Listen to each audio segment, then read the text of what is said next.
Hello friends, ഇന്ന് ഞാനൊരു അത്ഭുത വചനമായിട്ടാണ് എത്തിയിരിക്കുന്നത്. അത്ഭുത വചനമെന്ന് പറഞ്ഞാൽ ഈ വചനം ചൊല്ലുമ്പോൾ പിശാച് ഓടിയകലുന്ന വചനമാണ് ഇന്ന് നിങ്ങൾക്ക് ഞാൻ തരുന്നത്. വളരെ പവർഫുള്ളായിട്ടുള്ളൊരു വചനമാണ്.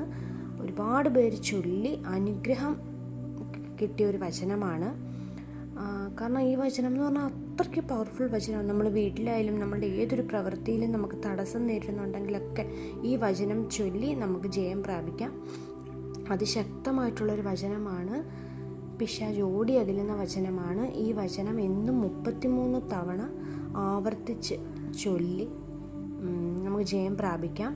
ഏത് തരം പ്രതിസന്ധി ഘട്ടത്തിലാണെങ്കിലും എത്ര തടസ്സമായിട്ട് നിൽക്കുന്ന ഏത് കാര്യമാണെങ്കിലും ഈ വചനം ചൊല്ലാം. 3 വചനങ്ങളാണ്. അപ്പം നമുക്ക് വചനങ്ങൾ ചൊല്ലാം. അന്ധകാരത്തിൻ്റെ ആധിപത്യത്തിൽ നിന്നും അവിടുന്ന് നമ്മെ വിമോചിപ്പിച്ചു. അവിടുത്തെ പ്രിയപുത്രൻ്റെ രാജ്യത്തിലേക്ക് നമ്മളെ ആനയിക്കുകയും ചെയ്തു. കൊളക്കോസ് 1:13. വളരെ നല്ലൊരു വചനമാണ്. വളരെ നല്ലൊരു വചനം എന്ന് പറഞ്ഞാൽ അത്രയ്ക്ക് പവർഫുള്ളായിട്ടുള്ള വചനമാണ്. അടുത്ത വചനം നമുക്ക് ചൊല്ലാവേ. സമാധാനത്തിൻ്റെ ദൈവം ഉടൻ തന്നെ പിശാചിനെ നിങ്ങളുടെ കാൽ കീഴിലാക്കി തകർത്ത് കളയും. റോമ 16:20. ഇതും വളരെ പവർഫുള്ളായിട്ടുള്ളൊരു വചനമാണ്.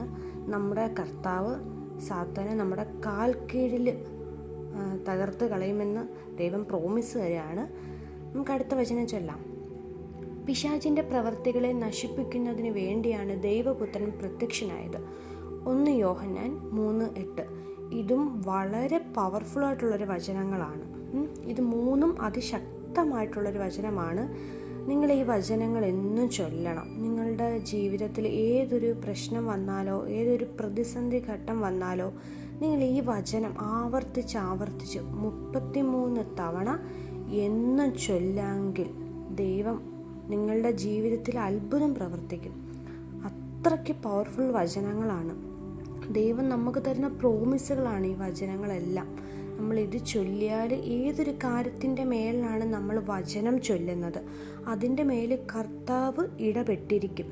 ഒരിക്കലും നമ്മളെ കർത്താവ് നിരാശപ്പെടുത്തത്തില്ല. ഈ ലോകത്ത് നമ്മളെ കർത്താവ് മനസ്സിലാക്കുന്ന പോലെ ആരും മനസ്സിലാക്കത്തില്ല. ഒരിക്കലും നമ്മളെ ഒറ്റപ്പെടുത്തത്തില്ല. നിങ്ങൾ ഏതൊരു പ്രശ്നത്തിൻ്റെ നടുവിലാണെങ്കിലും ഈ വചനം ചൊല്ല്. അത്രയ്ക്ക് ഉറപ്പുള്ളതുകൊണ്ടാണ് കർത്താവ് കൂടെ വരും. അപ്പോൾ എല്ലാവരും ദൈവം അനുഗ്രഹിക്കട്ടെ.